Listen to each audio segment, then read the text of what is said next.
Got some new nippers today. All right. Let's start with the okra, as regular people call it. Country people say okra. Come here and check this out. So this is way too big. This is because it's been raining a lot. So that's going to be grainy. You want them to be at least this size. Okay. I don't know what's going on with the cantaloupe. These are still babies. That one is getting eaten up by something probably. So we're going to move on. We got peas that are coming in. Remember, this was the bed that I just strew a bunch of seeds in. But we're going to let them get a little bigger before we do anything. And I'm glad we have some flowers in here for pollination. Okay.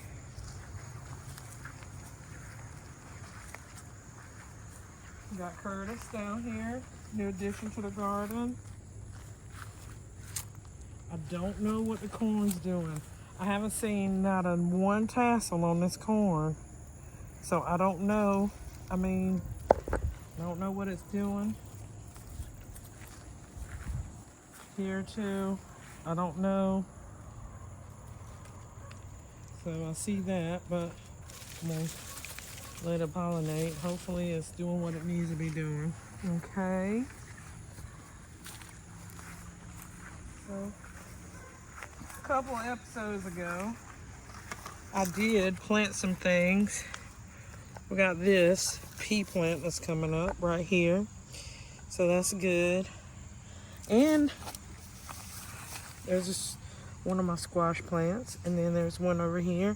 I know there's grass in here and it's fine. But I'm going to weed it out. But that's good. Alright. We can thank hubby for his hard work that he did on the trellis.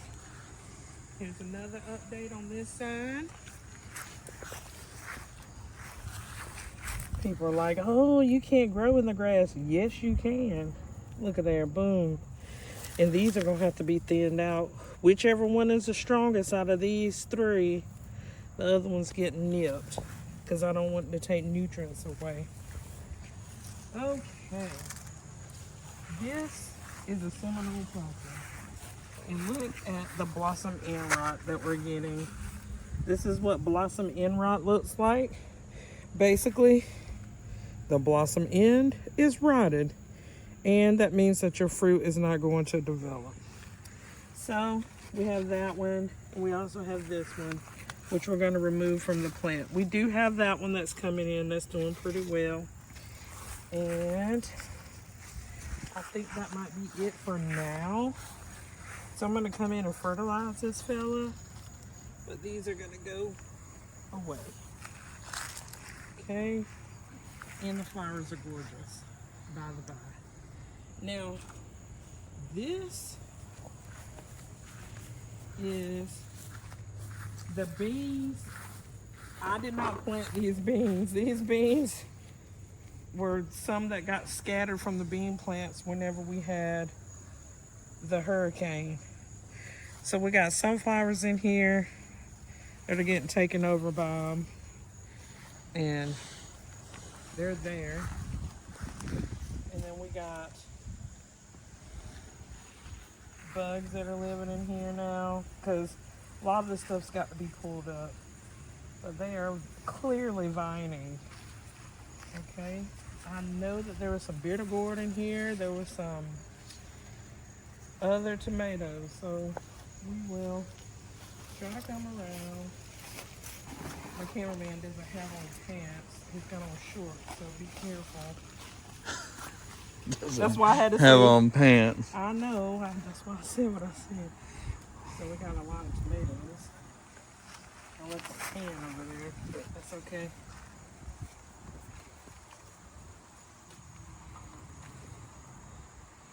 That's split, and that's due to a lot of rain. Hot, and it's trying to expand, and it's a lot of water. Different things like that, so sometimes it'll cause your tomato plants to split. All right, let's look in here, see what else we got. This. And okay, not too bad.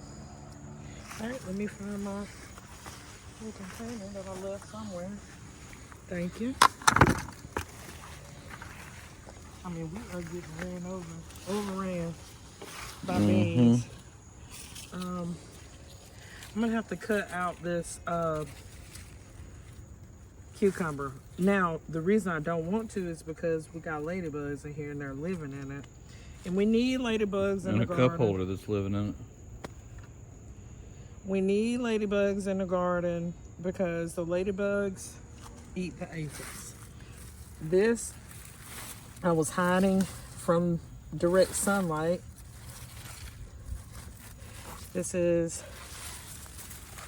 ginger or turmeric. I can't remember which one it is. But I had to hide that. And I actually started that from grocery cuttings. Alright. More tomatoes. These giant cherries have been so good to us this season. Another one that's Splitsville. And another one that's Splitsville. And there's a big one. That's my slicer. And I've only gotten one off of that so far. And I don't really, well, I do know why. It's just been raining. That's one of the main reasons. If you check inside of this okra plant here, you can see that we do have okra in there. Just gotta get to it.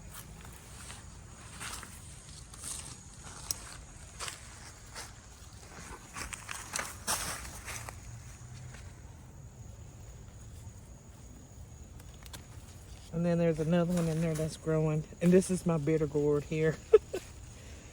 So, oh, if you know anything about medicine and different things, bitter gourd has a lot of medicinal properties. Okay.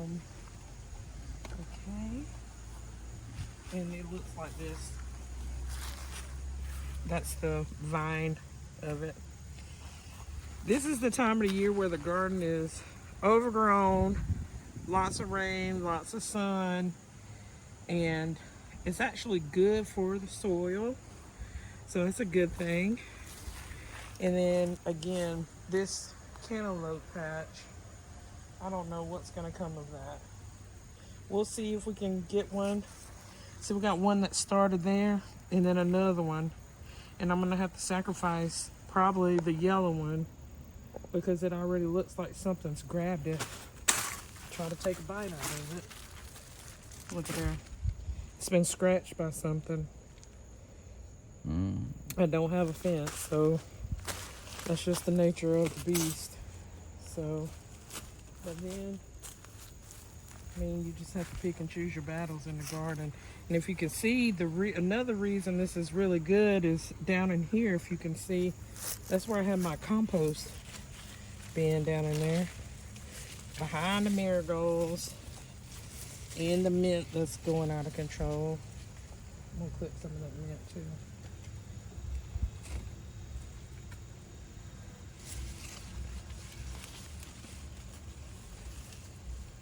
Oh, excuse me, marigold.